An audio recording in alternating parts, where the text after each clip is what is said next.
राहुल चुपचाप बेंच पर बैठा था। स्कूल का मैदान बच्चों की हंसी से गूंज रहा था। सूरज चमक रहा था, पंछी चहचहा रहे थे, लेकिन राहुल का चेहरा उदास था।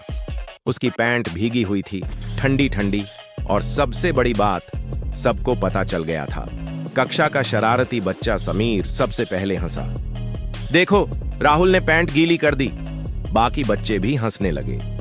राहुल का चेहरा लाल हो गया। वह जमीन की ओर देखने लगा। वह चाहता था धरती फट जाए और वह उसमें छिप जाए, लेकिन तभी चुप्पी टूट गई। स्कूल की सबसे समझदार लड़की अनन्या आगे बढ़ी। उसने जोर से कहा, इतना हंस क्यों रहे हो?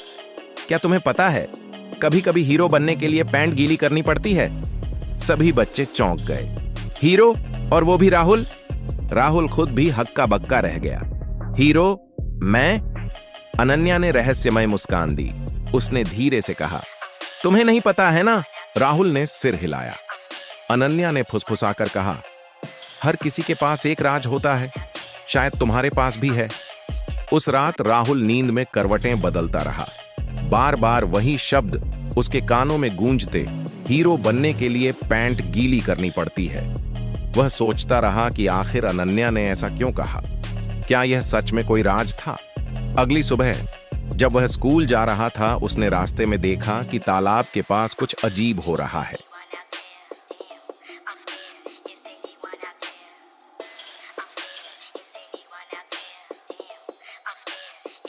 पानी में बुलबुले उठ रहे थे।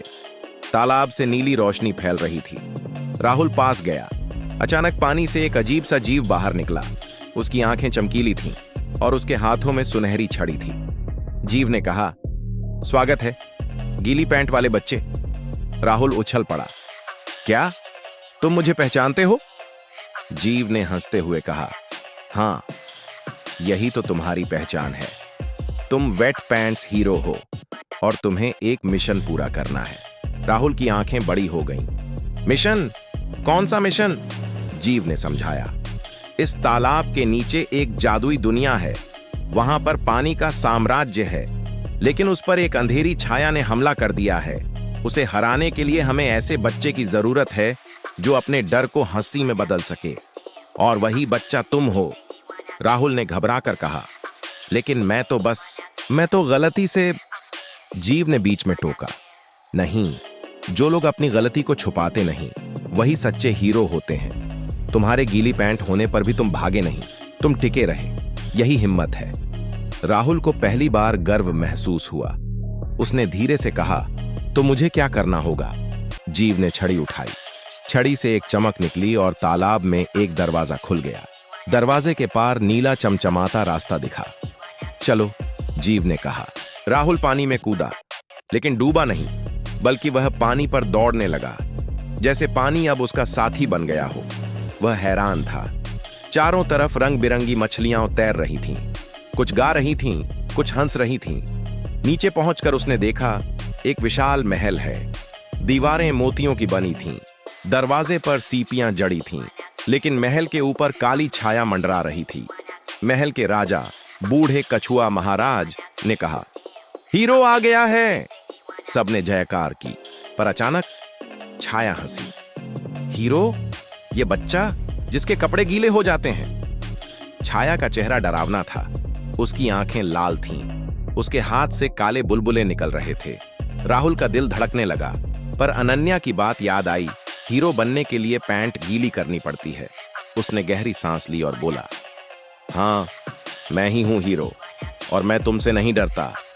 छाया गरजी। उसने पानी को अंधेरा कर दिया। मछलियां छुप गईं। कछुआ महाराज कांपने लगे। राहुल ने सोचा कि वह क्या कर सकता है। तभी उसे ध्यान आया, पानी अब उसका साथी है। उसने हाथ उठाया। पानी ने उसकी बात मानी। उसके चारों ओर पानी की ढाल बन गई। छाया ने हमला किया, लेकिन पानी ने उसे रोक लिया। राहुल ने चिल्लाकर कहा, डर सिर्फ परछाई है और मैं अब डरूंगा नहीं। उसकी आवाज गूंजी। पानी चमक उठा। ढाल तलवार बन गई। उसने तलवार से छाया को काटा। छाया चीखी और धुएं की तरह गायब हो गई। महल रोशनी से भर गया। सब खुशी से चिल्लाए, जीत हो वेट पैंट्स हीरो की। कछुआ महाराज ने उसे मोती का ताज पहनाया। बोले, तुमने साबित किया कि कमजोरी भी ताकत बन सकती है, शर्म भी हिम्मत बन सकती है और हंसी से डर भाग सकता है। राहुल मुस्कुराया। उसे समझ आ गया कि उसकी गीली पैंट अब मजाक नहीं बल्कि पहचान है। जब वह तालाब से बाहर आया, सूरज ढल रहा था। अनन्या उसका इंतजार कर रही थी। उसने पूछा, तो कैसा लगा हीरो बनने पर? राहुल ने हंसकर कहा, अब मुझे किसी के हंसने से फर्क नहीं पड़ता, क्योंकि मैं जानता हूं मेरी गीली पैंट ने मुझे हीरो बनाया। उस दिन से जब भी बच्चे राहुल का मजाक उड़ाते, वह बस मुस्कुरा कर कहता, सावधान रहना, मैं हूं द वेट पैंट्स हीरो। और सब बच्चे खिलखिलाकर हंस पड़ते। लेकिन अब वो हंसी मजाक नहीं बल्कि गर्व से भरी होती। कहानी का राज यह था कि कभी कभी हमारी सबसे बड़ी शर्मिंदगी ही हमें सबसे बड़ा हीरो बना देती है, क्योंकि असली ताकत वही है जो डर और हंसी दोनों को दोस्त बना ले।